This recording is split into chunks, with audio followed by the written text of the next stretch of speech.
Oh yeah. Oh yeah.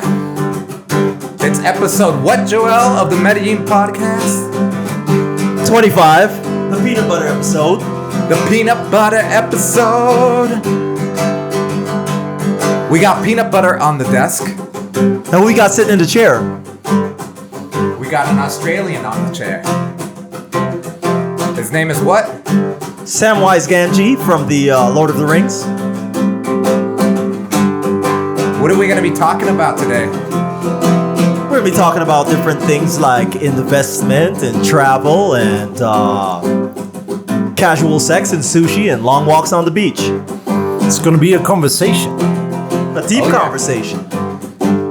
What kind of woman do you like? What kind of woman is there? There are a lot of type of women, Andrew. You got a song about women? Do you want to sing something about women today? We might be talking about love. Might be talking about hate. And my dad once told me after the love ends, the hate begins. Andrew, can you say something about love? No, I don't know anything about love. No, he doesn't. But I taught him everything he knows.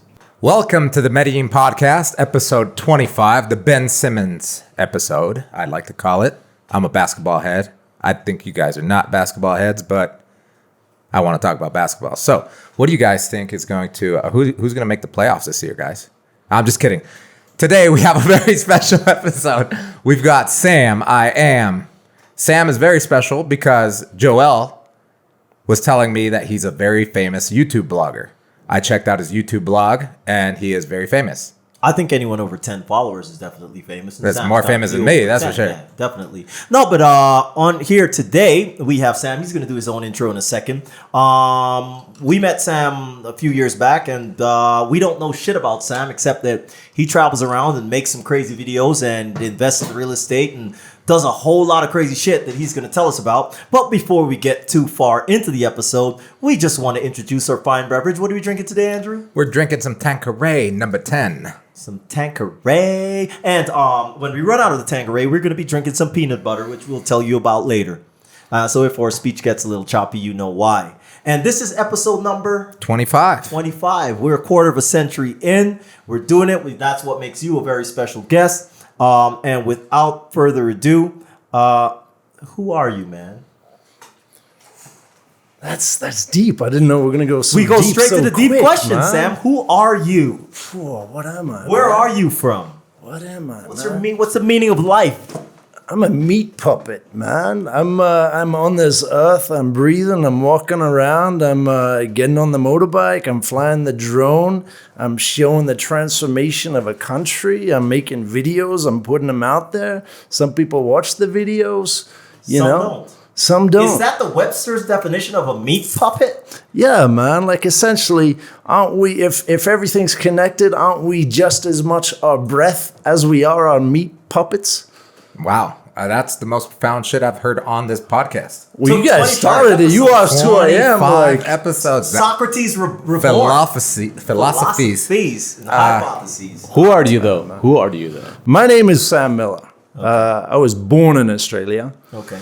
To an American mother and a Canadian father. Okay.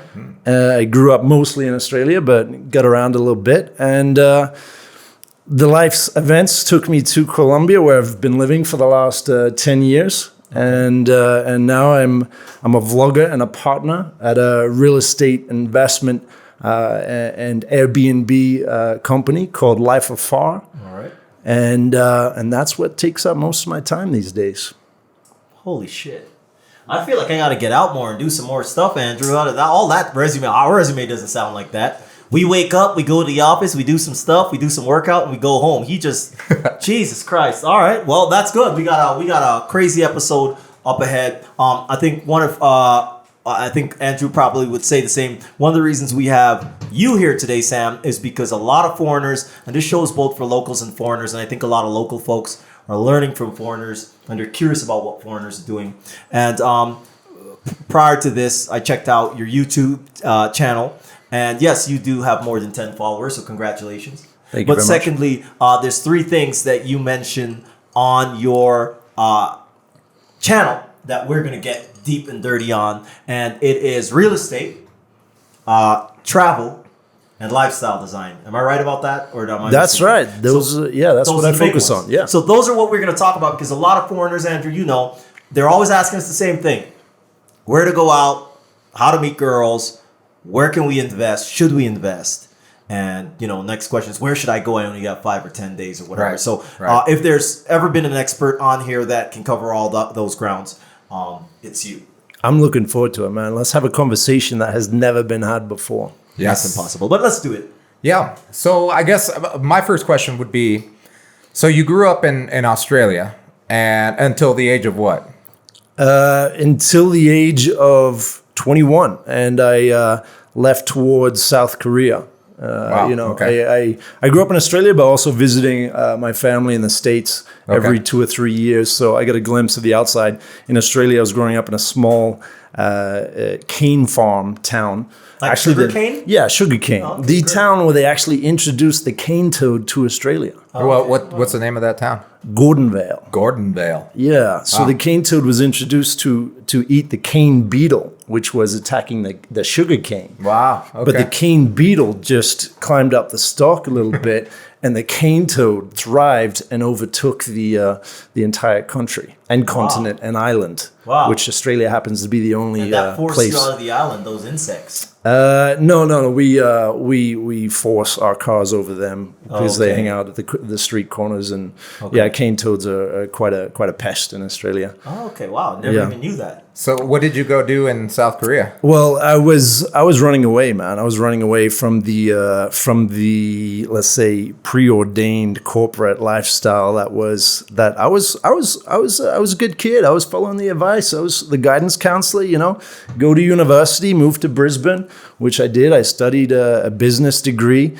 I went into an office job, and I saw my future predictably laid out in front of me, and I could see my life in the next 20 years, and that scared the shit out of me. At 21 years old.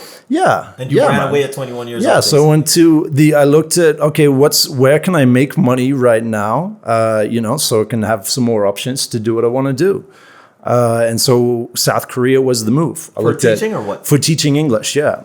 So I worked in a high-end posh kindergarten in the outskirts of Seoul. High-end posh kindergarten. Yeah. Yeah, it was a really fancy kindergarten. And, these kids are like 5, 6, 7 years old.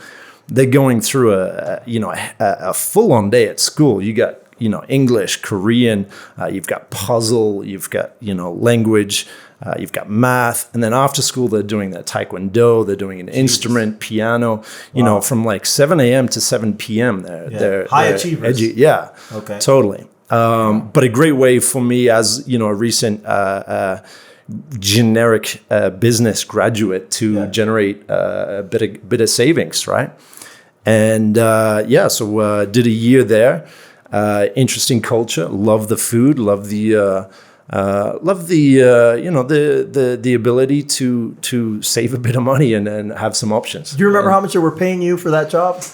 I think it was about $2.1 US. $2,100 per month. And now the key is getting the private classes, because once you do the private classes, you can double that. Okay. So it's pretty feasible to bank 20 to 30 grand if you're doing a proper private class schedule.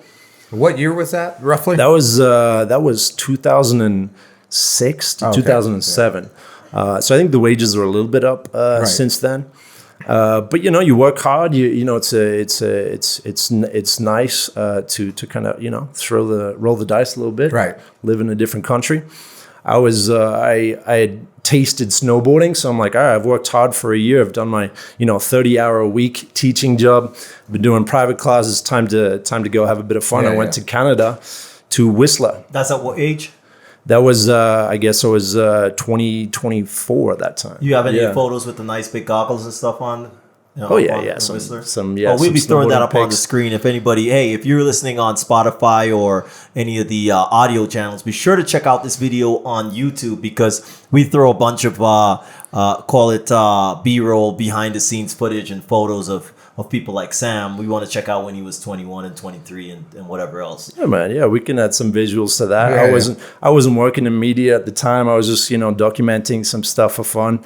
Went there for one winter to go snowboarding. Got a job on the mountain. I'd consider one of the best jobs in the world. I was doing quality assurance for the resort of Like Whistler. quality of snow or what? You like touch the snow Well, like, oh, this is a 10. My job was to go to the ski lift lines and do a survey on a PDA at the time, and it was like, hey, how's your experience so far? 1 to 10. Wow. How's the weather been? 1 to 10. How's the customer service? 1 to 10. So, of skiers and snowboarders. Yeah. You ever saw a guy like me coming down in like real oddly dressed with non-matching like goggles and helmets and shit and flying into the ski pole? That was me. I did that. Yeah. You seen that guy? That was that guy. But usually it was on a Monday night in Tommy Africa's after the karaoke sessions, because every Monday night that's where the 80s ski party was. Ooh, very nice, very nice. Bit of fun. But instead of doing the questionnaires in the ski lift line, I figured, hey, why don't we sit down on the ski lift, just like we're sitting down now and having a chat, going up the ski lift, and then I can ride down after the survey, after the little interview there. Yeah. Wow. So getting paid to ski, having a lot of fun.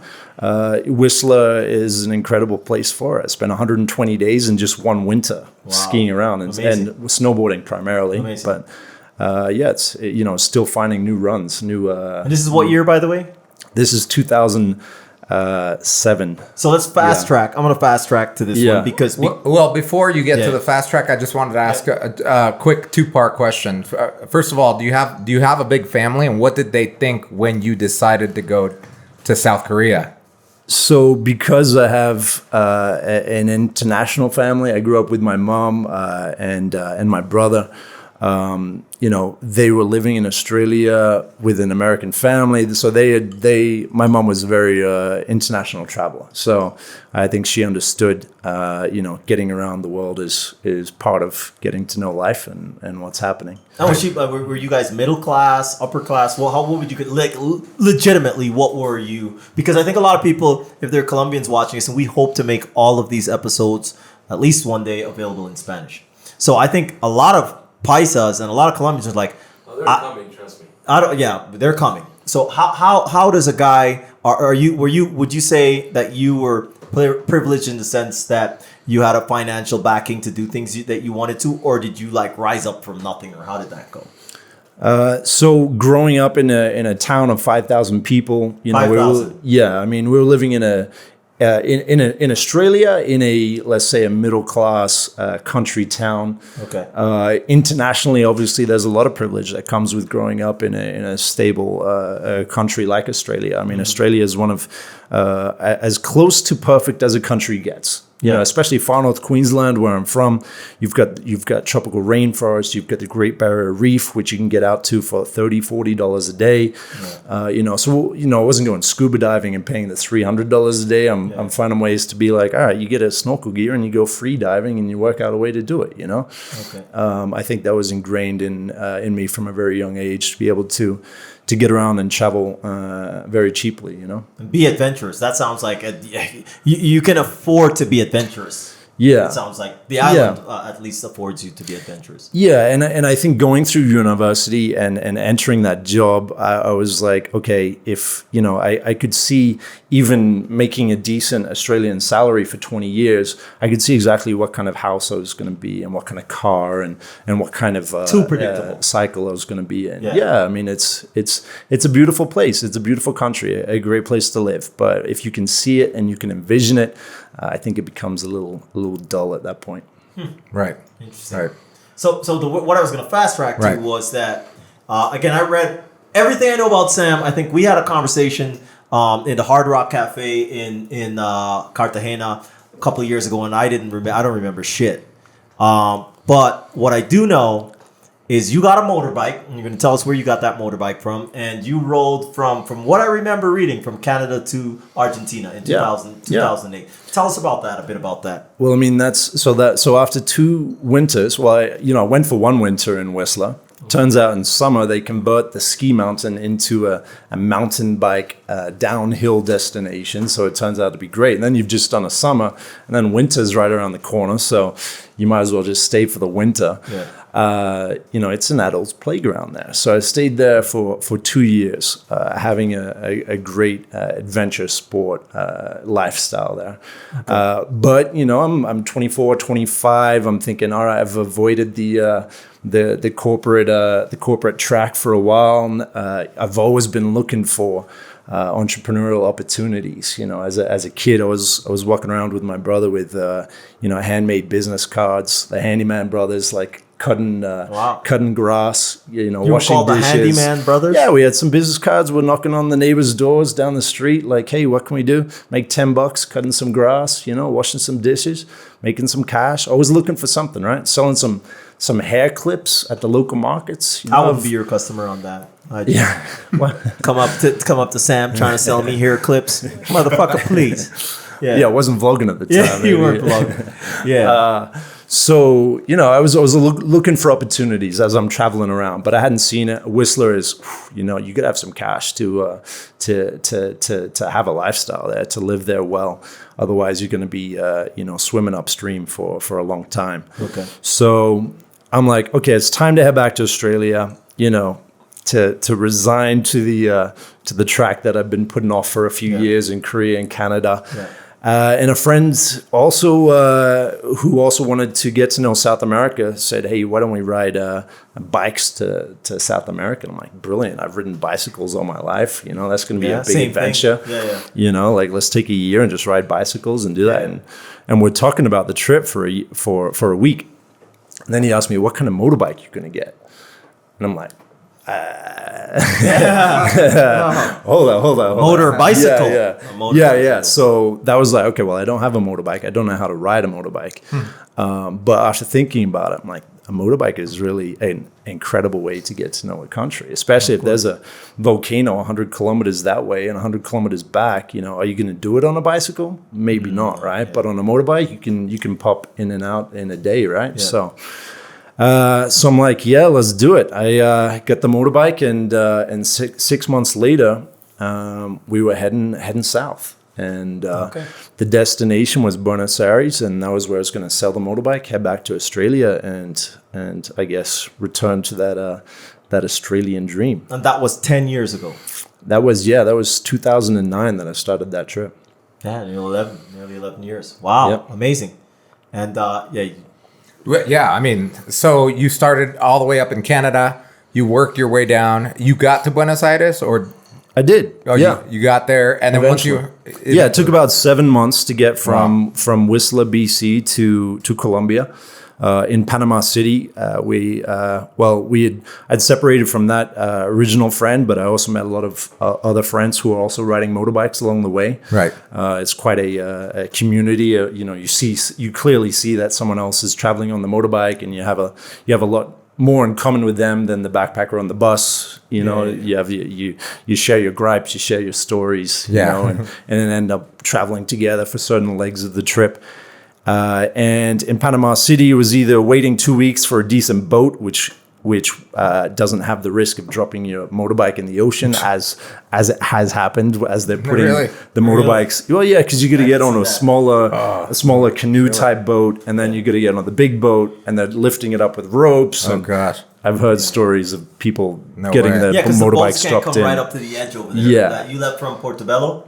Portobello, is that what it's from Colón in Panama is usually where they go. I left from. Is that a mushroom? Yeah, I think it's called Portobello. Mushroom? I can check it later. I might be lying, but I think it was an hour outside of Panama City. That's where I left from. I didn't have a motorbike. I had shoes. Yeah. So we were waiting for that, but it was going to be 2 weeks. So we're like, all right, let's put it on a cargo plane. It costs about $900 to put the motorbike on, and then you can fly over for about $150, $100. Okay. Compared to going both on the boat, you're going to pay $900 anyway. About $450 for the bike, $450 for yourself. And so Panama straight into Colombia. Into Bogotá. Yeah. All right.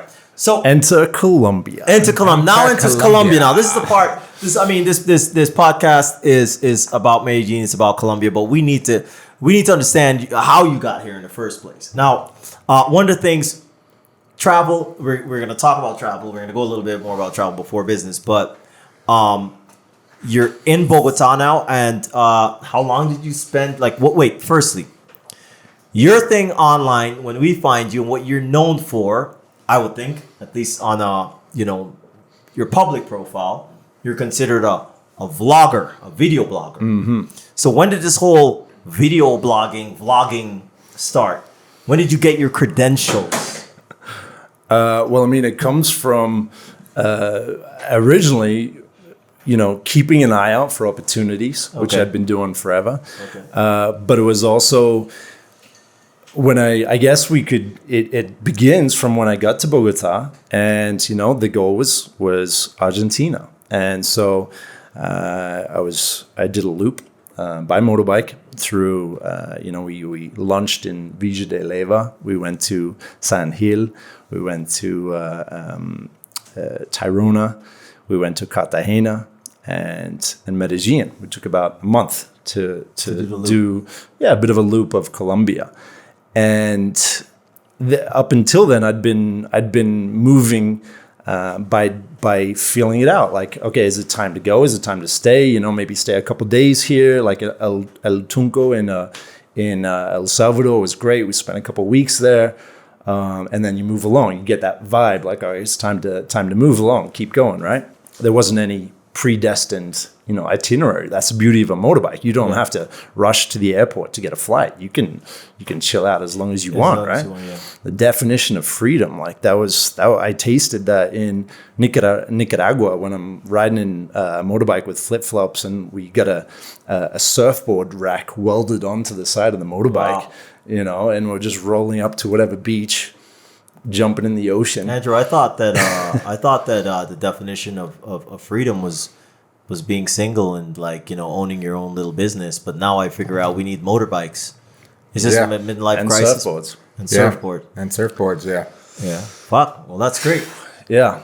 So I did the loop, and I had the feeling that something was going on here. Something didn't make sense. I went through Costa Rica, went through Panama. I saw the attention those places were getting. But then I just done this loop of Colombia, and it's a conservative loop. It's not, as extensive as I've traveled today. But I could definitely see that, wow, this place has potential, man. And no one's paying attention. This is 2010 at this point. Yeah. And so my friend, which was a different friend that I'd started the motorbike trip with, he continued south. And I was like, I'm headed back to Bogotá. Something's calling me back. Okay. And so I've got a little bit of savings. I was working after the quality assurance job on the mountain there. And shit. I was working as an assistant manager in a Sherwin-Williams paint shop, mixing paint, watching paint dry. Paint mixing. Ooh. Professional paint mixing. Exciting. Sam, I am. That's when I started drinking coffee. That was actually the first time. Sounds like when you started drinking whiskey and vodka. Yeah. Jesus Christ. That's when I started a little bit doing of Fireball speed. whiskey on the mountains. That's when I turned to meth. Yeah. All right. Yeah. Okay. And yeah, man. So I'm in Bogotá. I've got a little bit of savings. I knew I could teach a little bit of English, so I got into that a little bit. That paid for some of the polas frias, getting around a little bit. And I kept my open, man. I was open to all sorts of things. Like, however, making money to this day remains to be one of the biggest challenges for people from other places who want to live in Colombia. If you're trying to make pesos here, it's a challenge. That's a tough one, yeah. And I tried various things. I was even on a few telenovela type situations. Really? We got photos of that? Sure. Yeah. Okay, we got footage of that? I can get you some video of that. Did they make you wear a leopard thong like they made Andrew wear a leopard thong? No, man. I get typecast as like a DEA agent, but for copy, I guess, I don't know if it's even copyright, but they call it TEA, not DEA. And so you get a lot of, prison guard, special agent, or like an immigration officer, or gringo policeman type thing. They must have put you in glasses. Did they put you in those little? No, I got a suit, man. I got a suit. But no glasses, no Men in Black. No. No Men in Black. Just a suit negotiating with narcos about the release of another And so narco. you've been in a few of those. I've been in a few telenovelas. Yeah. Andrew, how come no one's ever invited me and you to be in a... Well, whenever they need a freaking man that turns into a dog, I'm sure they'll be contacting Hey, you. everyone, we're looking for a man that turns into a dog. I know this guy down in Medellin. Andrew, We've got this new telenovela called Hombre Perro. We need you. We need to turn into a dog. Listen, me and Andrew's motive. This whole podcast is about us making it our way into. We've got the face made. Well, at least I do. I got the face made for radio, so there's no way I'm gonna be on no title unless if they're bringing telenovelas back to the radio, like back in like the 20s. Like a speaking telenovela. Well, I had no acting experience, so clearly there's a shortage of foreign-looking talent. And all you got to do is sign up at these agencies. You go in and they, like be happy, be sad, be excited, be, and you just show and whatever, and then, and then they call you up and say, hey, we got a gig. This podcast is basically a living telenovela. It could use more drama though. We need to bring in our exes. We start interviewing our exes. More dramatic, like cutaways and pauses. I'm not bringing any exes in here. You guys Joy. I break in and like kill Joel in the middle of the podcast. Kill me. Joy, te More comiste drama. mi money. More No puede drama. ser. More drama. Okay, and so okay, you start this. Okay, wait. We're gonna jump around a bit right now. How many people follow you on YouTube and your vlog right now? Oh, the vlog on YouTube has like 54,000 subscribers. Facebook, I guess, has like 38,000.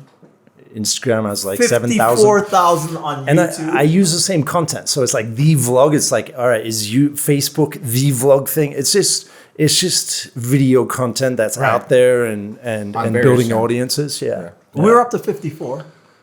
Yeah. You're at 54,000. Yeah, We're at yeah. 54. Yeah. Andrew's mom, his cousin, his sister, I've got a big family, yeah. He's got a big family. 54 people. Family. We benefit from the fact that Andrew's family is Colombian. So we're building the followers really quickly as they give birth. There you go. That's about it. There you go. So when did you know that this vlogging was going to take off? Was there a point where you said, wow, this is actually what I want to do?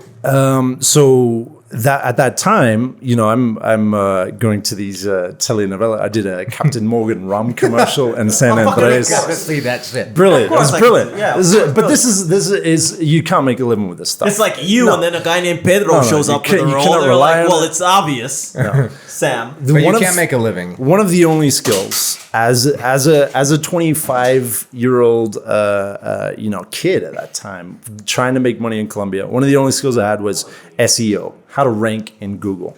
And when I was trying to rent an apartment in Bogotá in 2010, even the big names like the Remax, the Century 21 had nobody in English to help me rent an apartment.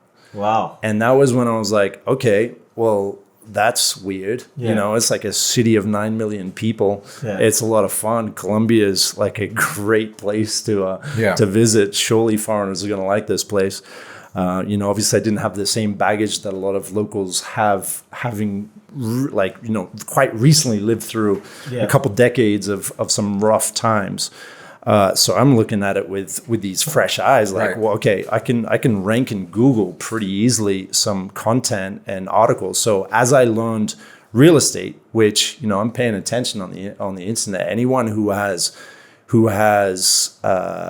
wealth, like real wealth, not like even people who make money in other ways, people who store their wealth securely know how to do real estate. And I had no idea how to do real estate, but I wanted to learn. And so as I was learning how to do Bogotá real estate, I was writing articles in English and ranking them on Google. But on your blog, or how were you? Yeah, I made a blog. What was that blog called? It was called New Horizons Real Estate. New Horizons? Yeah, which evolved into Colombia International Real Estate. And, I partnered with a Colombian partner because I did not envision myself, spending hours in the line and the notaria and right. the fiddling with contracts in Spanish. As I was learning Spanish as I was doing all this. Yeah. So I partnered with a Colombian partner and to handle that side of the business, and started ranking articles and ranking for keywords like apartment in Bogotá, Colombia real estate, and generating leads. One of the first leads we got was from House Hunters International, oh, wow. the reality TV show. Yeah. And they were like, "Hey, we need an agent in Bogotá to show us some, an example. We've got a couple here who are looking for a place to rent. We need an agent in Bogotá to kind of host the show." And you had your acting background. I had my You were acting telling background. Novella star. I had you some are Captain articles motherfucking Morgan. in English. All right. And so they, so I was like, okay, well, so the first house that I actually showed somebody was with a television crew following us around, Wow. which was quite, that was a bit intense. We made it happen. Like, and I think Bogotá and I think Colombia, especially at that time, was so open to that. It was like, well, okay, because there wasn't anything else out there, it was definitely an advantage, of like an early mover type advantage, right? To be able to provide that service. Yeah. And got involved in that. You're talking about vlogging, cutting 5 years down the road of trying to serve people in Bogotá, which is such, it's a mega city. So the foreigners who want to buy and invest in Bogotá, they're looking at, I want to buy a place in Candelaria. I want to buy a hotel. I want to live with my wife in Suba. I've just been through a divorce, and my Colombian wife said that the property was in both our names, but I need you to check the title to see if it's actually in my name, because in the courts we need to sort this out. So we need to be able to check what's going on. And so, dealing with all types of different real estate issues and desires. Right. Bogotá it's such a scattered place, and the foreign attention in Bogotá is all over the city. So as a smaller agency trying to offer properties all over the city, it's a bit more of a challenge than a place like Medellin, for example, where all of the foreign attention is on El Poblado. Yeah. Everyone wants Poblado. But right? why did you? Okay, so what made this vlogging thing? So, because I'm trying to get to that is all right. What made that appealing, and how did you? You're at 50. What is it? 57,000 followers. Like how many? 54,000. 54,000. And me and Andrew were on 54. So you're like 1,000 times more than what we do. And apparently drinking Tanqueray and sucking peanut butter back is not going to do it. So what made you get to that? Let's jump to the good stuff. No one wants to hear the 5 years of struggle. We're going to get back to the struggle. I like, honestly. Oh, going back to the struggle? We're going to get back to the struggle in a second, because you're here today. We can go in reverse, but the struggle is real. Yeah. And one of the things that me and Andrew always like to tell people is, don't think that you're going to become a vlogger with 54,000 followers overnight because you got a cute face or whatever it is. You got to put in the work. So Absolutely. We're going to get into putting in the work. But what drove you, and how did your channel start? Why are you doing that? What is this vlog about? 4 years ago, there was a group in Medellin. At the time, it was First American Realty, who was evolving into FAR International, who had developed a very interesting business model, which was converting older properties into high-yield, short-term rental income properties using Airbnb, short-term rental market. So basically, packaging together the purchase, the renovation, the furnishing, and the administration of a property for the short-term rental market. Wow. And that was a product of serving a market in Medellin who wanted to buy a property in Medellin. They wanted to live here for a month because they have their lives and their incomes in the United States or other countries. Right. And when they're not here, they'd like to produce income from their real estate. And that business model was brilliant. When was this? It's a win-win. This is, That was various founders and various different companies that had come together. A vacation rental company. It was a real estate brokerage company. Okay. And they started putting together individual individual apartment renovations, and they just started dabbling in 4 units and 6 units. Right.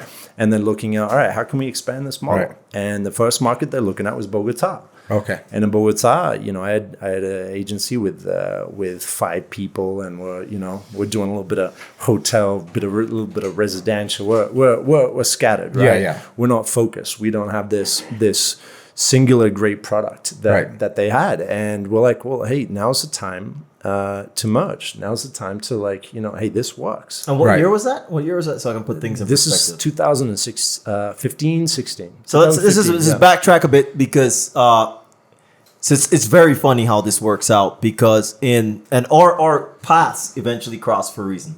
In 2011, I wanted to stay here. I didn't know how to stay here, but I started taking photos of hostels and whatever along the way down on my trip. But I didn't have a motorbike. I had my feet and some danky ass buses. And I got to Medellin, and I'm like, how the fuck do I get to stay in this beautiful city, beautiful women, beautiful everything, beautiful climate? And again, our paths will eventually cross.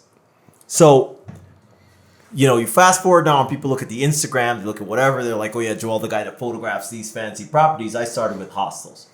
But what I had done at the time, just like how you merge services, was I wrote these guys. And I remember the 2 original owners. There was, for those of you who don't know that now you come and you're like, there's Far International. There was First American Realty, and there was The Apartment Medellin. There was Rich Holman, and there was Andrew Campion. And I remember writing both of them on one warm summer night, or whatever the fuck it was.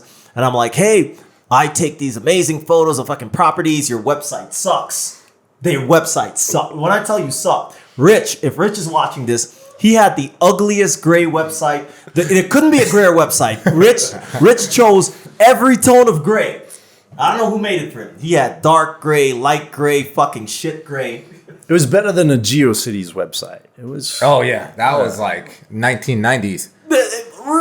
Don't slap. It was a step up. It was a step up. It was a step up from the 1990s. Yeah, I guess step up from 1990s is not that great. Andrew Campion. No, we love Rich though. We love Rich. Yeah. We're gonna have you on here one day. And Andrew Campion, he had already been dabbling in SEO and other stuff, but it was some ugly ass shit. I don't know if he decided to go back in time and buy a camera from the 30s that didn't exist to take his photos. And I wrote them both. And actually, in 15 minutes after I wrote them, it was like a desperation move. I'm like, I gotta get some photos. I gotta start shooting. I wasn't even a photographer then. I just had a camera.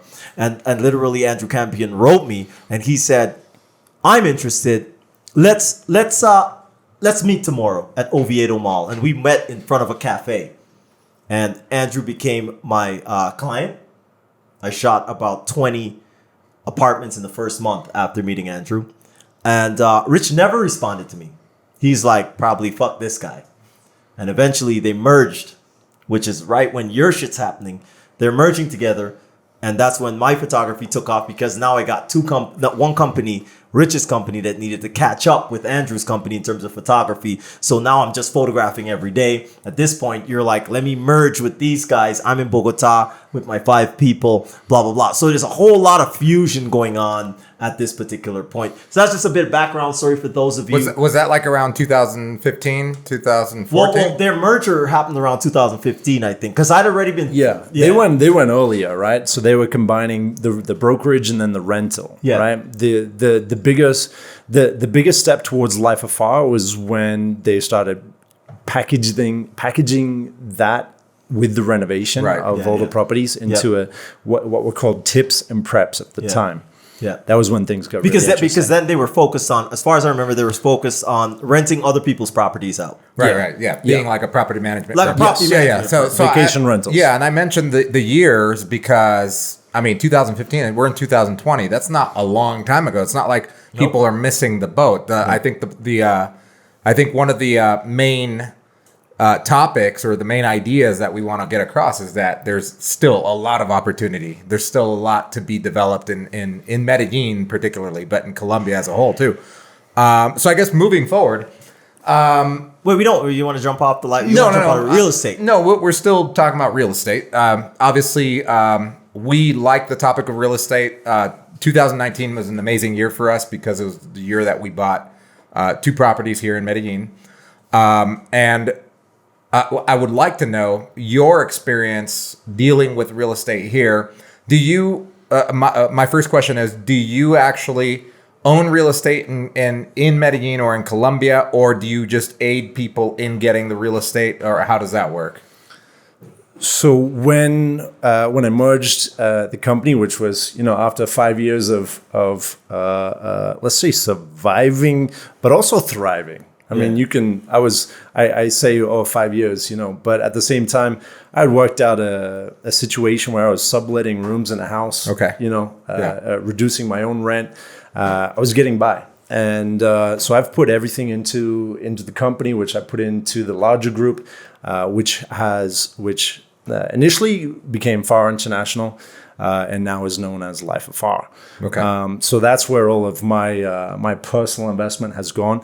As a company, we are now enabling people to become investors in various real estate development projects that use the short-term rental market to generate passive income. Some of the projects we have an equity stake in, some of them we have like a funding stake in, depends on each of the individual projects. Okay. So you're heavily invested in Medellin, I guess, because your whole life and financial life is invested here now. Yeah, the majority of the 200 or so properties that we manage are in Medellin, about 120 properties that we manage here in Medellin.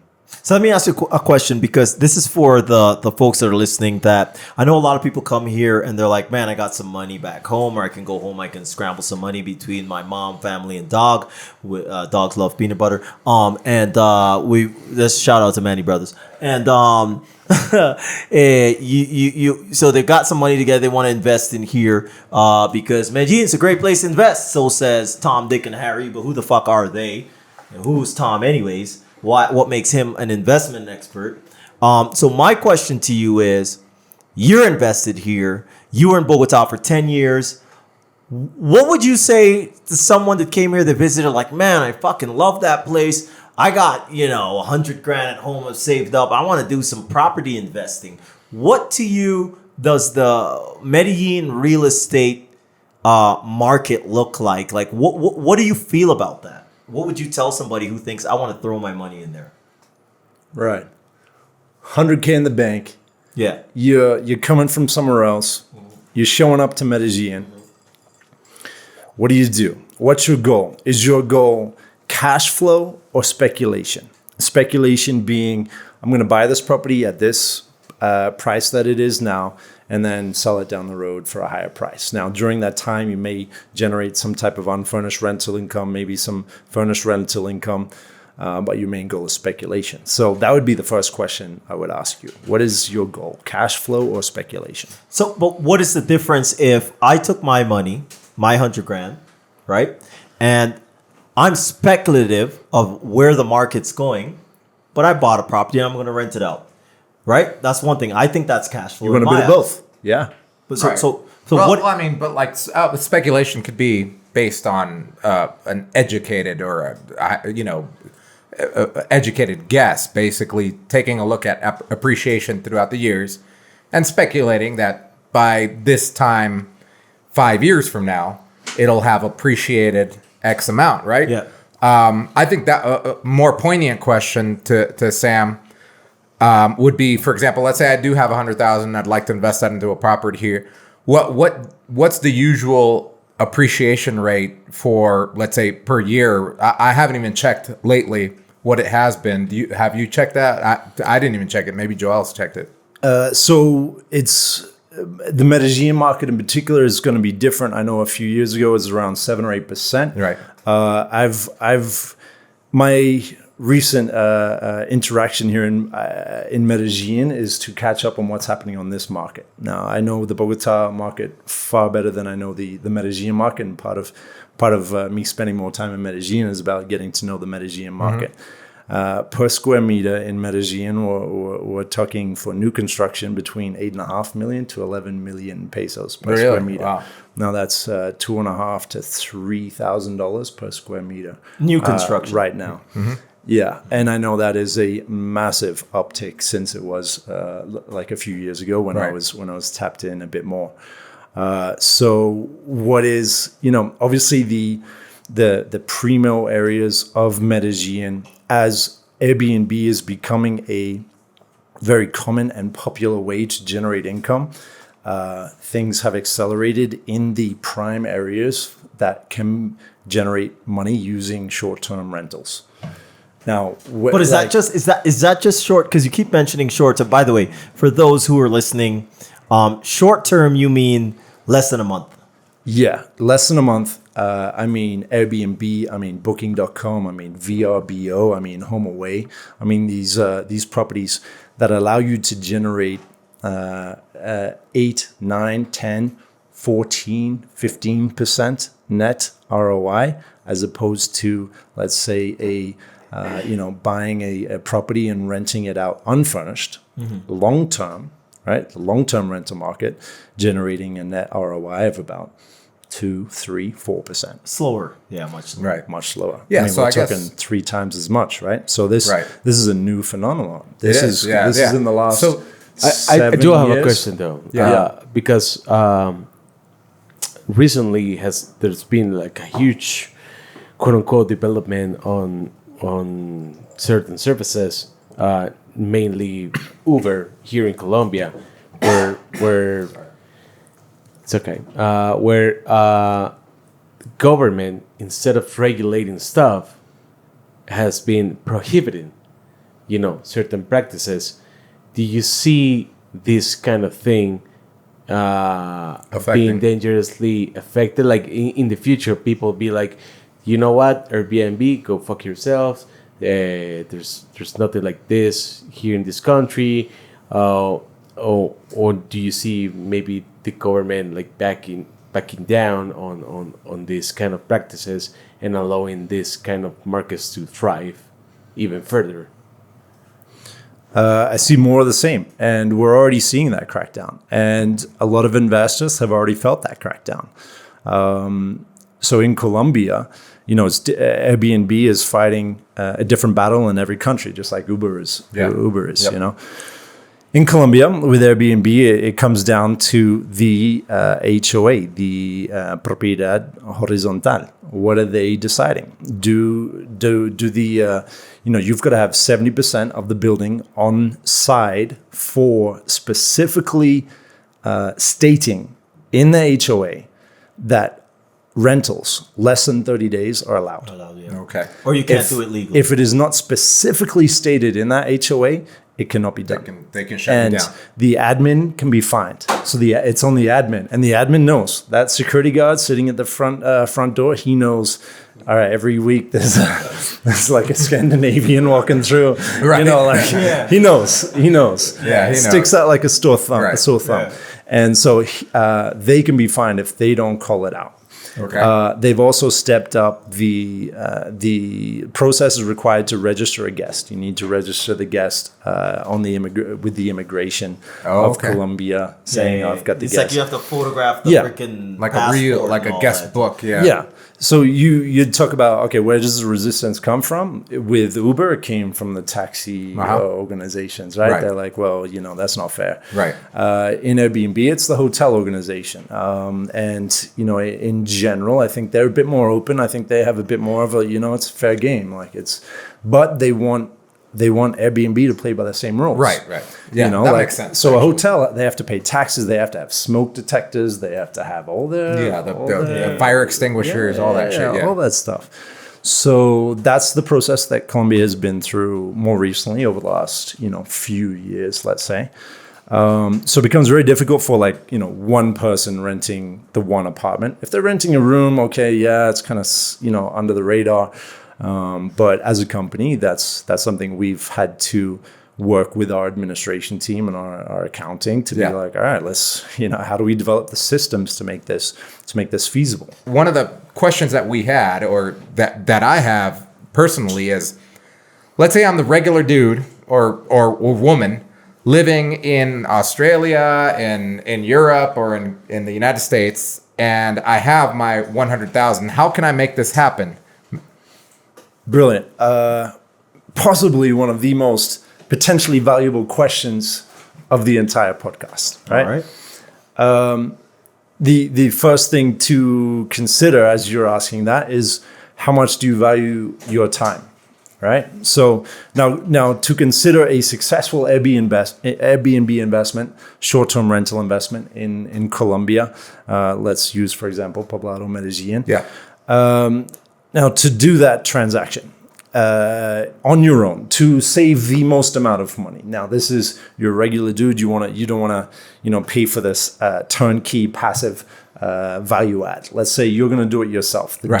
Do it yourself. This is where you can generate the highest amount of returns. If you do it Right? yourself. If you do it yourself. Of course, yeah. Now, to do it yourself successfully in a market which is clearly, let's say, becoming known. I would say 10 years ago, it was very much under the Virgin radar. territory. Now I'd say it's blipping on the radar Yeah. right now. I wouldn't say Had it's... sex a few times.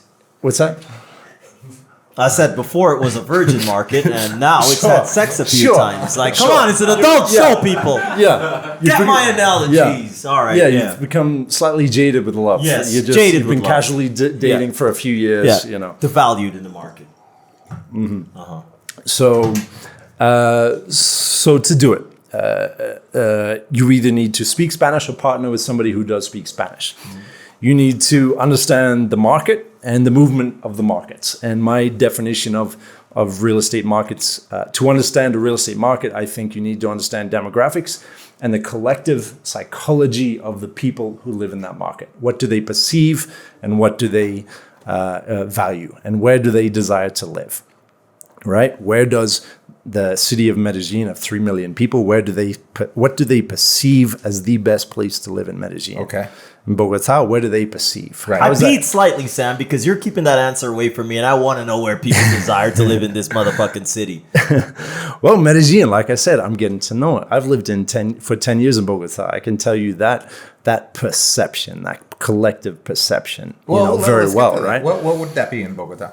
In Bogotá, it's, well, over the, okay, all right. I got my name going. I'm going to say what mine is after you say it. I would say that there is let's say a collective perception of value in what I would consider the Golden Triangle, which is a triangle of real estate between the Centro Candelaria, Centro Internacional, which goes out to the U.S. Embassy, and the Corferias in the Calle 26. That's when you come back from the airport, you pass that on that main highway. Yeah. Yes, you pass right through there, going to the Zona T, the Zona Rosa, the Parque 93. Yeah, I love that area. Right, so anywhere in that triangle, you have anybody in the of the 9 million inhabitants of Bogotá would consider those anywhere in that sector a very desirable place to live. You're right next to the mountains. You're close to everything. You have the international restaurants, and that's where it's all happening, right? And I've seen that evolve and transform over the past 10 years. In Medellin, it's playing out a little bit differently, right? It's a smaller city. To experience Medellin in its fullest, you kind of live. You have your nightlife, your restaurants, your diversión del poblado, but you also have the cafes and the laid-back lifestyle of Laureles. You have Sabaneta, Envigado. So those are where the foreign eyes have come in and seen, okay, yeah, this is where I'd like to live in Medellin, right? So it's evolved in its own way. So then you've got the foreign perception and the local perception. You've got, in Bogotá at least, you've got 80% of the population living in strata 1, 2, and 3, which is a lower to middle class population. Mm-hmm. That's a very significant amount of Bogotá, people, right? Yeah. Right. So you've got the strata system 1 to 6. Wow. Yeah, strata 6 subsidizes the majority in strata 1, 2, and 3. They pay less for utilities, for property taxes.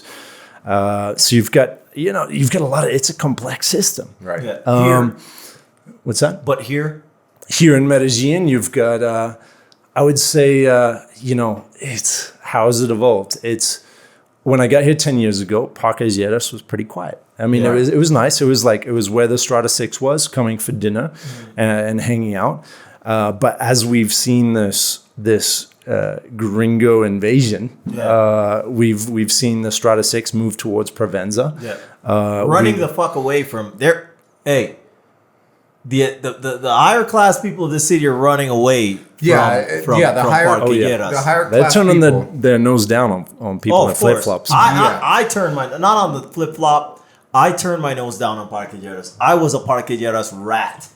Like I was running on the concrete next to those statues. Not even Provenza. I think people are going like up the mountains, like living in Retiro, La Ceja. You talking about living? I'm talking about just the nightlife. On a regular basis. But even then, because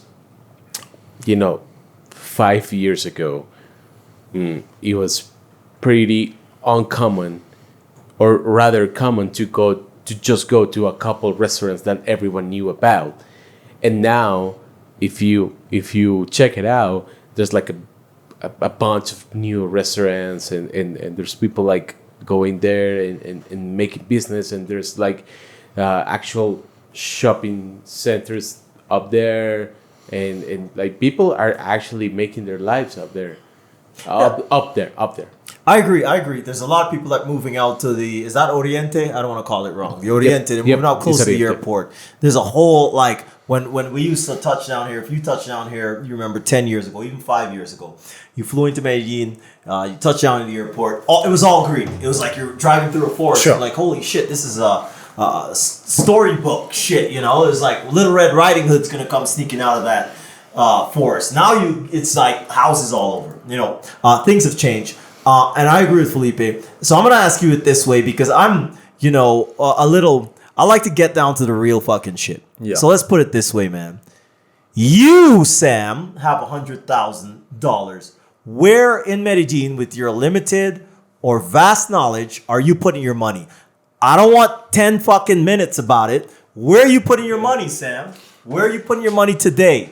Listen. Someone with 100K has 10 minutes. Oh, that's right. Like really, that is true. Okay, and I'm in the process of explaining the answer to this question, which is how much do you value your time, right? So I was identifying if you're gonna do it yourself and save. If you don't value your time, you're like, okay, my time is best spent. 2, 1, learn Spanish or partner with someone who speaks Spanish, right? 2, understand the market. Understand where it's been, understand where it's going. You could do that through subscribing to my channel. YouTube. What's that channel? Sam LifeAfar on YouTube, Facebook, wherever you like to look at some videos, and I'll take you around and show you what's going on in those markets. Pornhub, Sam. Or you could go and get these agents on board to go out for a coffee. Take these real estate agents out for a coffee, meet with them about a particular property, and they know that you're trying to waste their time. Colombia, nothing's happened till it's happened. It's the role of a real estate agent. They've wasted a lot of time, and I used to waste a lot of time. But I went for so many coffee. I went for hundreds of coffee meetings, and that's how I've understood what's happening in the Colombian real estate market, because no one knows the actual average price of sale of real estate here. No one knows it. Nobody knows it. That is so true. That is true. There's no stats. There are no books. MLS. But there is no MLS. But there's no MLS. Do you know the average price of peanut butter? When I like to protein up, I like to throw some of this chocolate peanut butter by the Manny Bros. Manny Bros come from Argentina peanuts coupled with Colombian cacao. And when I want to put it on my I do this, and then I go like this, and then all you have to do is put it all around like this and let your dog lick it. We call it your dog's best friend. This is Manny Bros chocolate peanut butter. So Sam, I'm not sure if you're just dodging this question. I am the $100,000 man working my post office job back home. You said you can do one of two things. You can do it yourself, or you can hire other people to do it. At this point, what are you telling me to do, Sam? What should I do? Drop the peanut butter and tell us what's up, man. What should I do? By the way, the peanut butter is good. Can I take one of these jars home? Absolutely. Is that all right? Only if you want to release your for heart chakras. $100,000. Yeah. I do. Yeah. I do want to open up my heart chakra. Okay. As the original cacao ceremonies were designed to do, cacao, peanut butter, I'm all on board. So, All right. So open up your heart chakra and tell that guy watching this what to do with his 100,000, Sam. All right. So, I mean, if you're working in an office, you've worked for years to save up 100K. So, all right, come on, we can talk through the decision process of doing it yourself. We're at a point now where we're deciding, okay, we've gone through. We've been through a bit here, right? Okay, you've spoken Spanish. You're able to negotiate a contract in Spanish. You're able to understand where the market has been and where it's going in Colombia, in the particular market.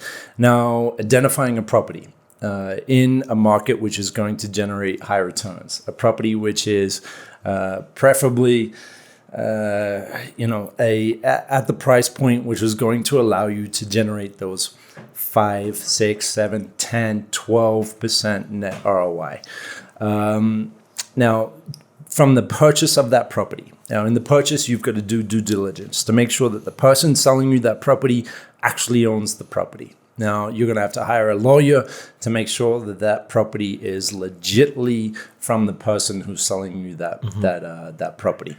And then you've gone through the process of transferring the money into Colombia, I guess under the guidance of something you've picked up online. Yeah. You're going to have to take a lot of self-education on board to make this financial transaction happen. Then you've got the property in your name in Colombia. Hopefully, you've done your due diligence correctly, and you don't have an obstacle such as the building administration not allowing short-term rentals, which is an increasingly challenging issue for foreign investors. They've bought properties which in buildings which do not allow short-term rentals. So they've, instead of the 9, 10, 12% net ROI, they're looking at the 3, 4, 5% because they've got to rent it for a month, at least 6 months, sometimes 12 months. They can't rent it short-term.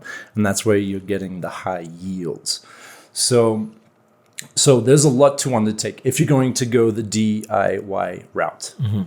Do it yourself. Yes. And that's where you can avoid paying basically the outsourcing of the entire process, which we've been discussing, which is understanding the market, searching for the property, identifying the property, doing the due diligence on the property, purchasing the property, furnishing the property, right? Buying the furniture, designing it with a attractive interior design, which is going to set that property apart from the existing Airbnb market, which is becoming increasingly competitive in the El Poblado, Laureles, Sabaneta, Envigado regions that we've talked about, right? Because there's a lot on the market. It's not a secret anymore that Airbnb is a way to triple. So if I have 100,000, those are income. If I have 100,000 in the U.S., those are the 4 locations that you'd probably be looking at: Poblado, Laureles, Sabaneta, Envigado. Would you say so? Are you going DIY or are you going with a company? I would say DIY first. DIY. No, DIY. If you're looking, all right, how do I minimize these expenses? You're looking at the next route, right? You're looking at the next part of town. Okay, where people are going. Which is right. Yeah, right. So, but if you're that's where you're going to find a cheaper property. That's where you're going to find people who aren't, caking in the value of a high yield furnished apartment in Poblado price, as you will find very frequently in a Poblado, Laureles, Sabaneta, Envigado. Okay. Right. So, all right. So you go in DIY, you go into Bajo, you go into, these other parts of towns which aren't as talked about as much. Okay. You're doing a lot of groundwork yourself. But your returns are much lower. No, I mean DOI route, you're making more. But if you get but out how of much the time core. are you spending to understand the market, to do a due diligence, which is not missing some key information which can interrupt your entire returns, right? Okay. So if you're not skipping that, there's a lot to consider. We're talking months. So depending, all right, if that's your goal, if that's your new occupation, you're coming down here and learning the market, and you're gonna get the right partners to a right lawyer to do the transaction. You're getting the right third-party property manager to manage the property and send you returns and manage it effectively, publishing that property to as many channels as possible to generate the highest amount of returns you can, right? That's your option. Now, you can find some in-between stuff, but at LifeAfar, the reason that we've had the success we've had and we've grown into multiple cities is because we've saved the investor time.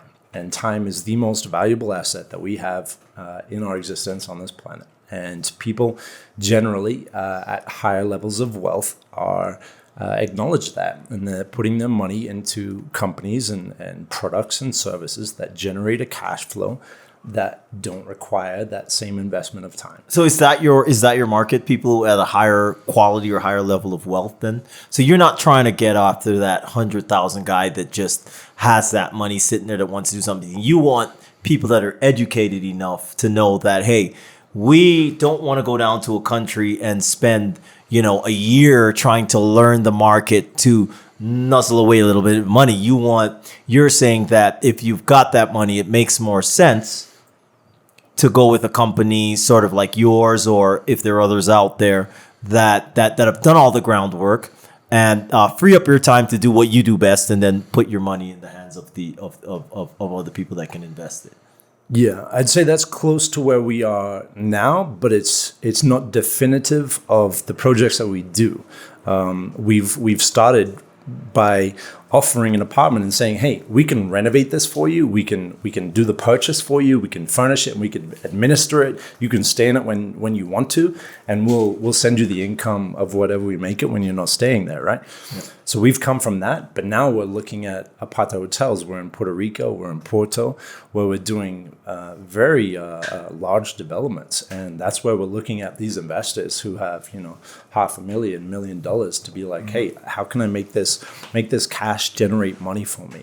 And that makes sense. Yeah, that's the primary concern of these types of investors. Like, how can I make this money generate cash? Right. So that's kind of that does make sense because, for example, Joel and I, we're the do-it-yourself guys because we're not there where we want to be. That investor that has the money that says, hey, company in Puerto Rico and Dominican Republic, you guys have done all the groundwork. You have the track record. We've got $200,000 to invest. Please make it happen. And what's the return? But since we are not at that level, we've been the do-it-yourself and we've learned a lot. And I personally have been less involved than Joel, but Joel can speak to this. Joel, how hard has it been to do it ourselves, to buy these properties that we did in 2019 that we are now constructing in 2020? I think we're speaking from a very layman, amateur perspective. You're talking to on the market. I was talking to Sam about Andrew's that market, in that we've dabbled in properties. We know about investment. We know about entrepreneurship and stuff. But actually investing in a property is a whole other game. It's a whole other game, Sam. In Colombia, you're not going to have the leverage that you would find in the U.S. market, right? Yeah. So in the U.S., you can turn 20 grand into a 200K property acquisition. Where in Colombia, your 20 grand isn't going to. 20 grand is 20 grand. Yeah. 20 grand is exactly what you're spending. And I think for folks coming out here, listen, one thing that you mentioned, Sam, that I think is really important. Do you speak Spanish? That's huge. People might think you come with your 100 grand, 500,000. Your 500,000 could get dwindle away if you don't have somebody managing your project that knows how to interact with people here. Yeah. And I think that's what companies, they take that guesswork out. Like when I wanted to get my visa here, of course people said you can get your visa easier if you fill out all the forms. But I'm like, fuck, if I mess up one field, I might not have a visa. Similarly, you buy a property, you do your little private transaction, then you realize that your property here in Colombia was owned by mafia back in the day. If it were owned by mafia, immediately they shut the construction down and you get no money because you've invested in a mafia-owned property that you didn't check the deed. Now, who does that for you? X, Y, Z. I think that's the really, really complicated and the realistic part of doing real estate transactions in Medellin in Colombia. You don't know what you're in for. And I mean, I speak the language. I've been speaking Spanish for, I'd say, 8 years now. I'm not fluent in the, as I don't speak like a native speaker, but I can definitely handle myself.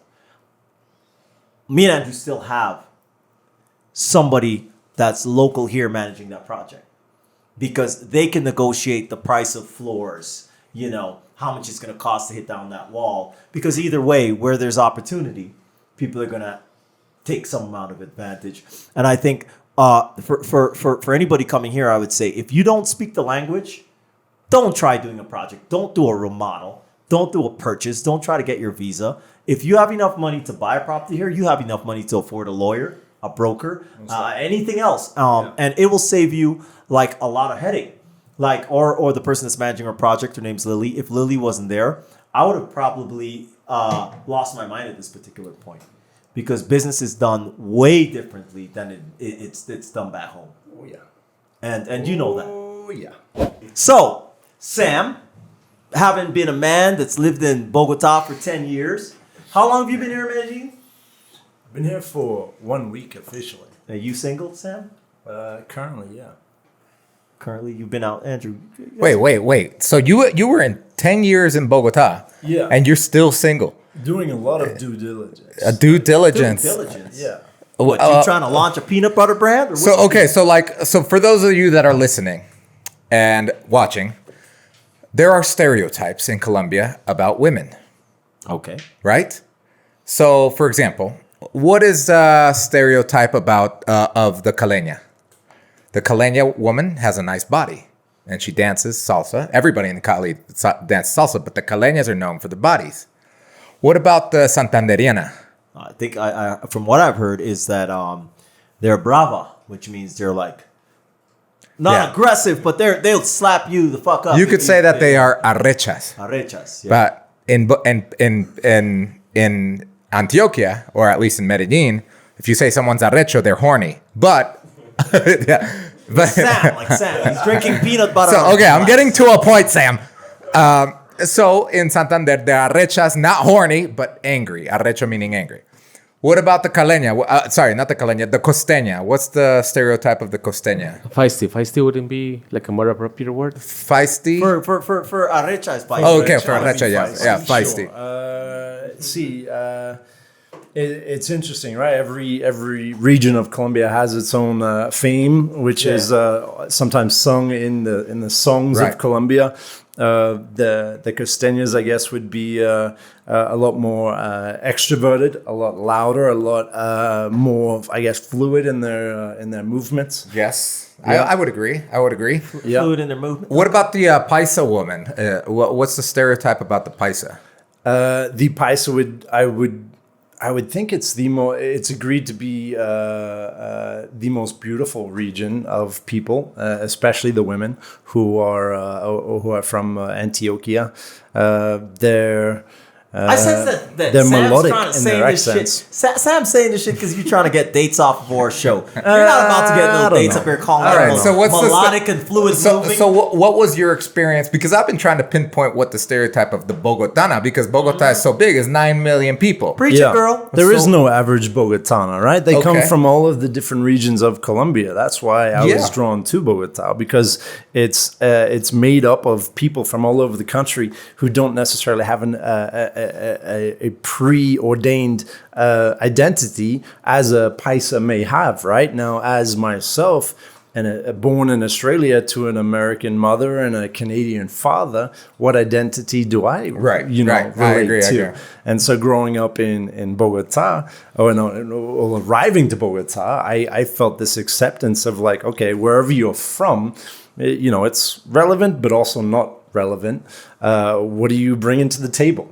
You know, how do you What do you bring think? to the What table, ideas Sam? do you have? What are you bringing to the table? What are you bringing to the Colombian? So you're single right now. Let's just pretend this were a show where you're like what do you call it? The Australia's most Eligible bachelor to Bachelor or something? What are you bringing to the Paisa women here? What do you throw? Right, we're gonna look back at this and laugh right now because When you're married and have children. When you're married, what are you bringing to them, Sam? Tell us what you're bringing to them. Well, listen, if I'm speaking to a Paisa, now I would consider their perspective, and that perspective is going to be, all right, he's an Australian. Oh, great. All right. Like, adventurous, like, all right, he's probably a little bit privileged. He's had a great upbringing, something like that.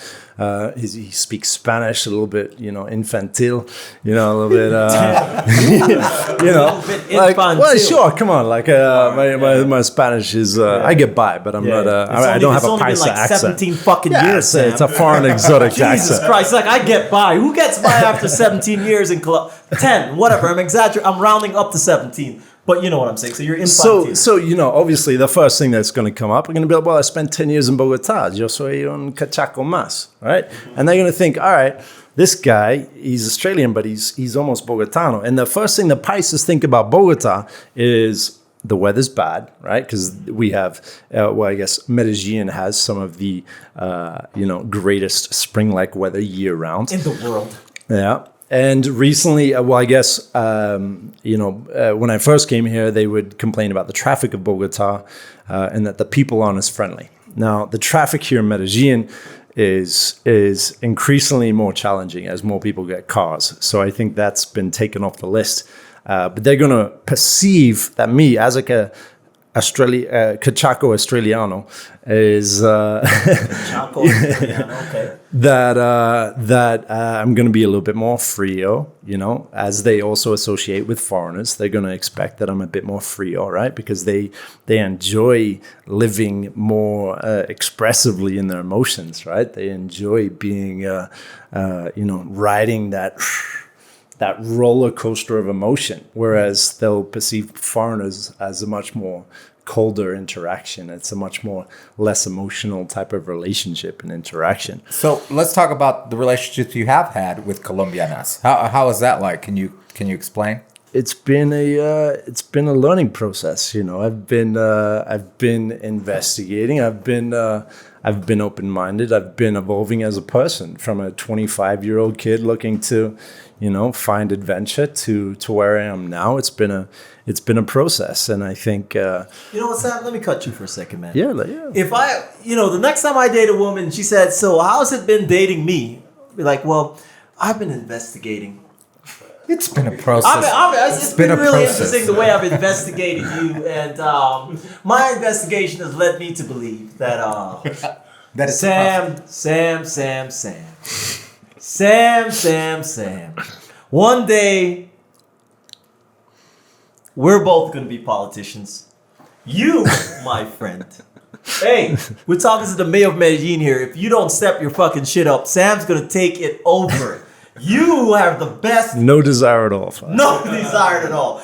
I have never heard somebody say that shit. I've been investigating. Andrew, what have you been investigating? Well, I've been investigating booties, and I would say that the best have been in Medellin and Cali. But regardless, that's why I'm single, because I've just investigated booties, not mines. Yeah. Now in Bogotá, you'll meet Medellin, Cali, Pastuso, Llanero, whatever you want to talk about, Sam, Costeño. you can say all that shit, but you're now living in Medellin and you're not married. And so what happens next? That's the fucking thing about this show. Anything could happen. Somebody could spot you and they'd be like, "You're that guy that investigates women." And I love some deep investigation. That could happen on this show. But yo, for real. So you've lived in how many countries? Live, travel, I don't know. What's the difference anymore? Bro, you are so deep. I don't even fucking know how I can dig you, man. He's like, live or travel. What's the difference, my friend? That's I guess, do you see yourself settling down anytime soon? I am open to that. I think settling down, having a family fulfills and satiates our need to expand as a human species. Wow. Okay. Wow, what the I agree. I think I agree. Yeah, I asked Andrew one time. I'm like, Andrew said, Andrew, what's the point of dating? I don't know. You said asphyxiates or some shit. I said that, you know how a shoe has a soul? I got one too. That's some bullshit, because actually I asked Andrew one time, for those who want to know an insider story. I said, No, but that was Andrew, deep though. That was deep. For sure. Well, I mean, like having a family, you're sacrificing a large Your part life. of what you have been doing, right? And well, but at it's least in also your a very case- big growth period for Yeah. a lot of people, right? An essential You've part got a of fucking growth, huge right? growth phase. You nearly hit the fucking roof. But Sam. but actually taking a look at you and what you've built online as a blogger and everything, I guess going back full circle to our conversations. Let's say you did have a family, or a kid. That's a whole other spectrum, a whole other audience that you could hit.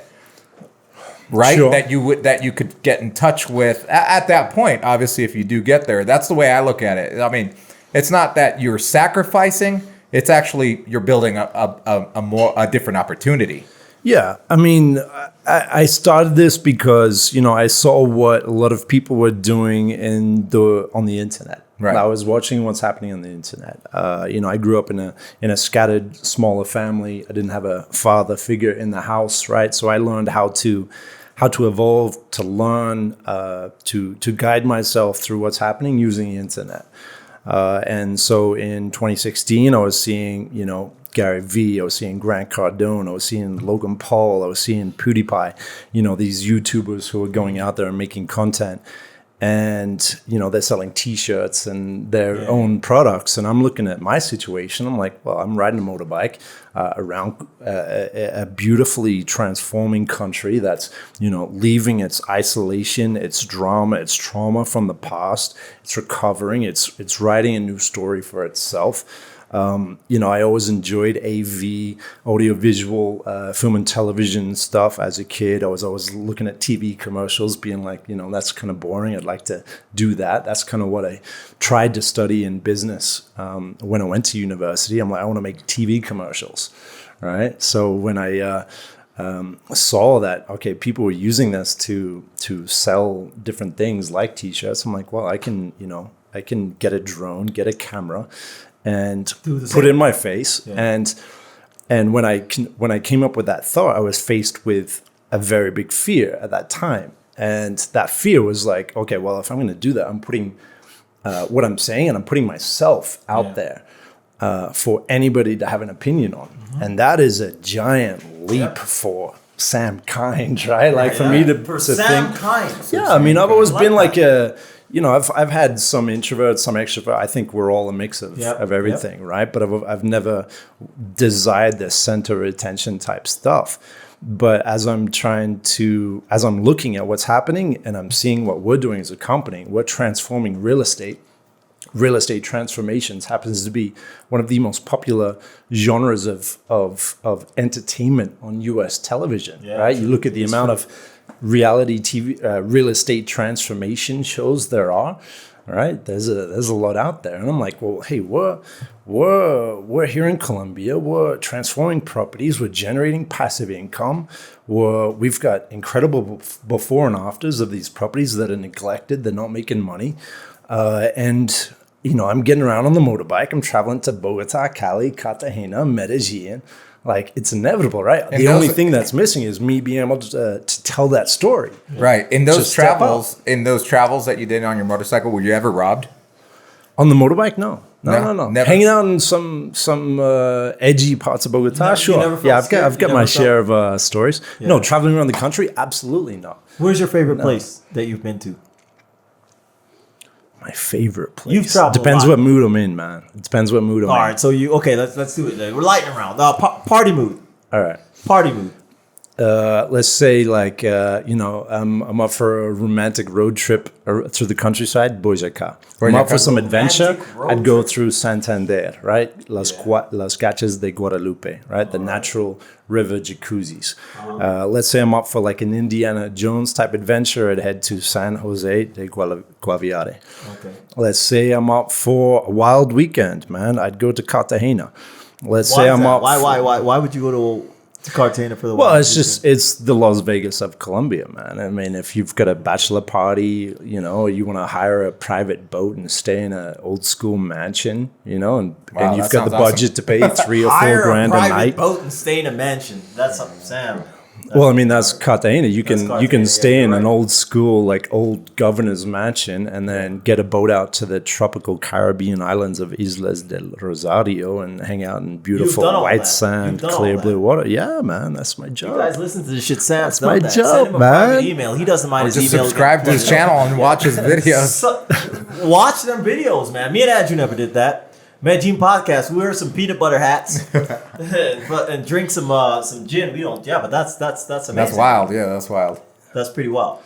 Yeah, man. I don't know if I saw that when I first got here, but when I first got here, I saw that there was an opportunity to create a quality of life that I saw was not happening in other places. I saw that there was a chance to do it here. Quality of life. Yes. Question. Quality of life. Question for you. Yes. You talk about quality of life. I remember 2010. If you were on my, at that time, it wasn't WhatsApp. It was BlackBerry fucking... ICQ. Not ICQ. Fuck out of here. BlackBerry Messenger. And up top, you could put your little description. I worked for a telecom company, and so we all had to use BlackBerry. I had the little thing here. And for a while, my description said, live what you love. Right? That was one of the things. Live what you love. And the other was what you just said, and I fucking lost my train of thought, which usually happens. Quality of life. Quality of life. So you're right. So I got into this. I got baited somehow into by Tim Ferriss's book, The 4-Hour Work Week. I got into this thing about lifestyle design. Yeah. Lifestyle design. I've been designing my life since 2009. It's 2020. You mentioned lifestyle design on some one of your channels. Think back to 2010 before you got on that motorbike. To today, you've been investing in lifestyle design. Yes, see or no? Yes? That's guided me from the moment I left Australia. Yes. And what have you developed for yourself in terms of a lifestyle design? What does that...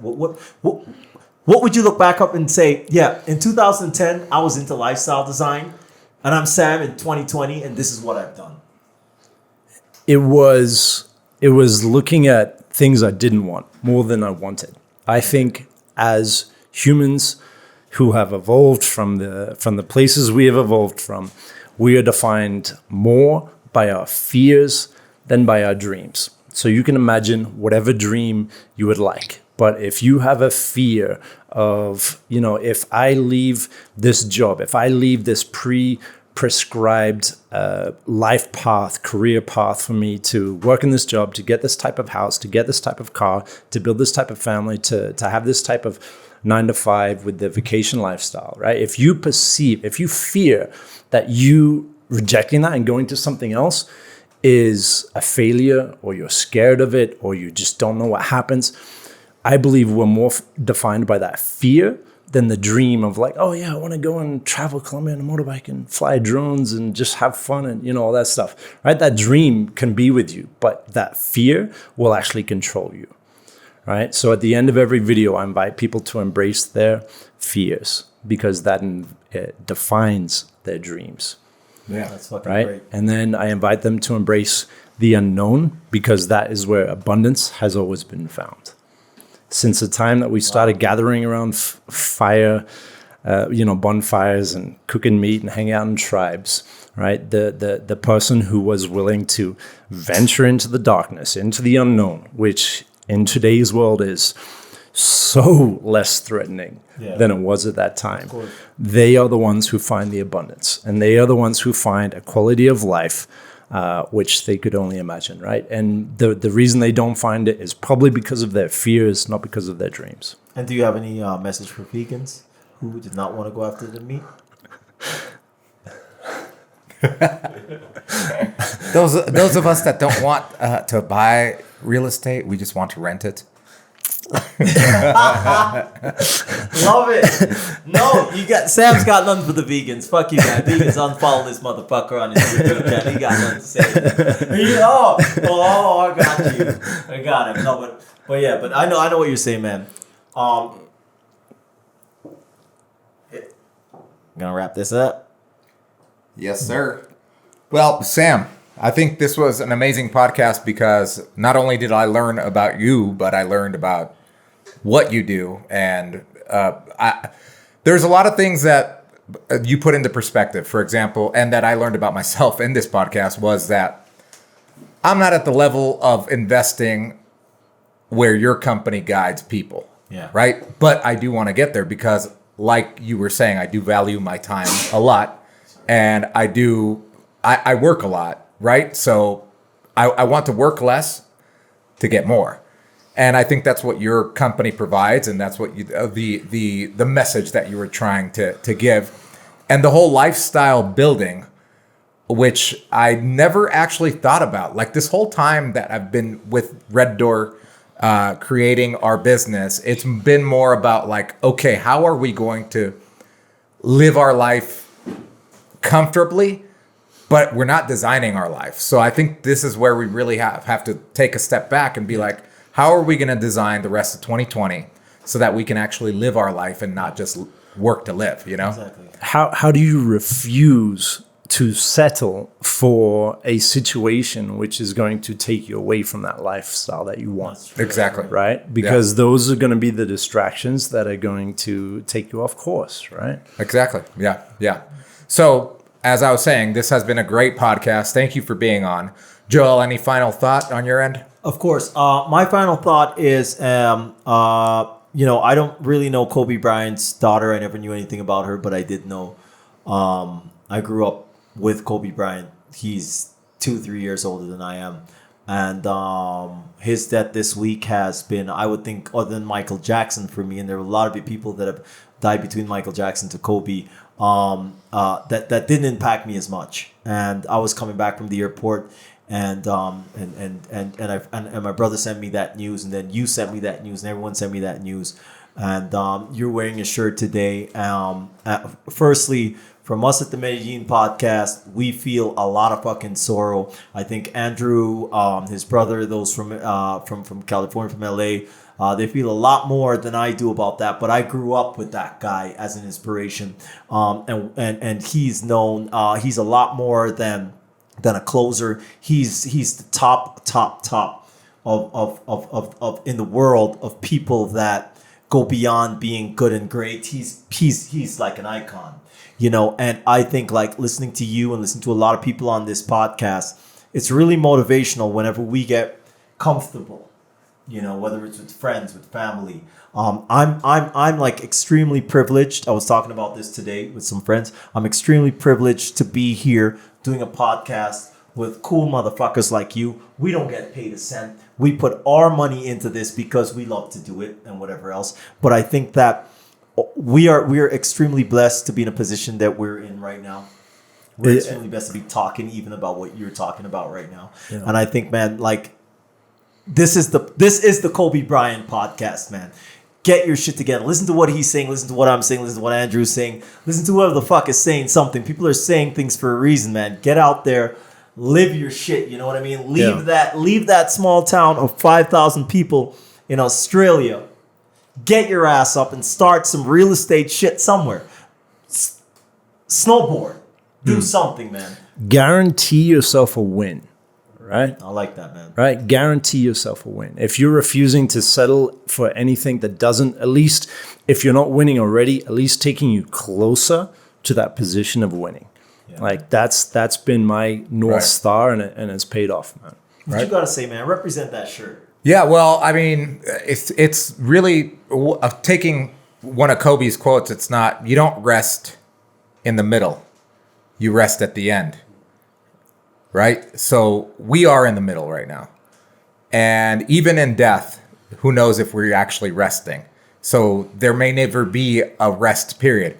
So I think my reflection on that thought, whether you should rest at the end, a lot of people will, I've had backlash even when I was in the middle of literally grinding every day, not taking day off and working. They're like, oh, you're not enjoying your life. Shit, I'm enjoying my life right now and doing it now because I was. doing those 2-a-days, 5-a-days, every single day. Kobe Bryant said, we're under these lights because of those 2-a-days, because we grinded harder than the next person.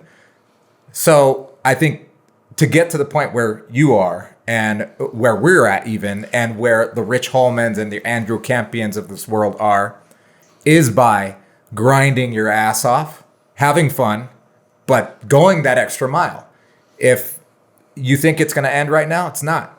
You got to go that extra mile, make it even better, because somebody else is going to do it and they're going to kick your ass. Yeah. Right? Yeah. So I thank you for being on this podcast, man. You nailed it. Like in the beginning, I was looking for the shortest path to just like making it and just, relaxing. Sort of. That is not the way That's to not go. the path. That is not, man. It's we find fulfillment, we find meaning in the work, in the process, right? In that transformation. As humans, we are inherently motivated and fulfilled to expand, to grow, and I think if you can figure out a way to incorporate those things you enjoy and even your perspective of the process, right? Yeah. You might even be doing exactly the same thing, but if you see it in a slightly different way and you start to enjoy it, that process becomes addictive. And year after year after year after year after year, eventually the dots connect. Yeah. And you see the path forward and you keep going because you're enjoying that process. It's not like you're getting to that point and stopping at any point. It's just you've gone far enough to connect a few more dots behind you, and you're having fun in the meantime, man. Yeah, create some dots. I got one last thing. Connect all the dots, man. One last thing. How's your Spanish? Pues yo aprendí español leyendo los libros de Harry Potter, pero lo hice antes que hice un clase. Entonces yo cogí unos hábitos malos cuando estaba leyendo los libros, pero yo empecé en la primera hoja de Harry Potter traduciendo cada palabra que no conocí. Y en el otro, como la primera hoja me demoré 3 horas de leer. La última hoja me demoré como casi igual de que leo en el inglés. Entonces para los escuchantes y los televidentes en español, unas palabras de inspiración. ¿De inspiración? ¿De qué? De Sam. De la vida, inspiración de la vida. Tienes 60 segundos para español. Instagram. Vamos. ¿Qué dices? ¿Qué dices? A la cámara. It's the hardest question you've ever been asked, pero ¿qué dices? Hablamos. 60 segundos de inspiración. Dale. En español. La inspiración es algo temporal. Yo sabría que tú buscas muy dentro de ti mismo para describir un propósito que te va a ayudar tú mismo a expandir, transformar, crecer, mientras estás sirviendo a otras personas en sus caminos. Y mientras tanto estás agradecido de todos los momentos que de verdad tienes. Tú puedes inventar muchos momentos que tal vez tienes y tal vez va a pasar, tal vez no va a pasar. Tú puedes inventar cualquier cosa en tu mente, pero yo sugeriría que tú enfocas en las cosas que ya tienes, enfocas en el proceso de construir un sueño que no está definido por los miedos, un sueño que está consciente de la realidad desconocido en que vivimos. Wow, that's great. That's great. Hey. Yeah. Hey. Have you done that before? High five. Have you done that before? Have you done it before? Have you done it before? That was Put that peanut butter on that was your face, amazing. man. That was amazing. Put that peanut butter on. No, but that's a great message. That's a great message. Don't focus on and don't lament on the shit that you don't have. Focus on what you have and be grateful for the journey where you're gonna get. Fundamental and I think that's what people like a Kobe Bryant, like the Rich Holmans of this earth and Andrew Campions of this world would tell us. You know, don't focus on the shit you don't have. Yeah. focus on what you have and what you can do with it and the journey and appreciate it and get to work. Guaranteed winning, man. Guarantee a win. Hey, I'm happy today to have this guy on our show because he's gonna drop some serious knowledge on y'all ass.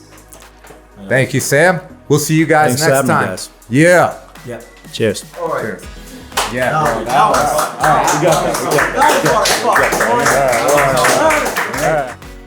If you want to see Andrew in a skinny leopard print thong, please be sure to follow us and listen to us on Spotify, iTunes, or any other major podcast platforms. And Andrew, if they want to see your ugly faces, what should they do? They could see us on Facebook, on Instagram, and YouTube for show.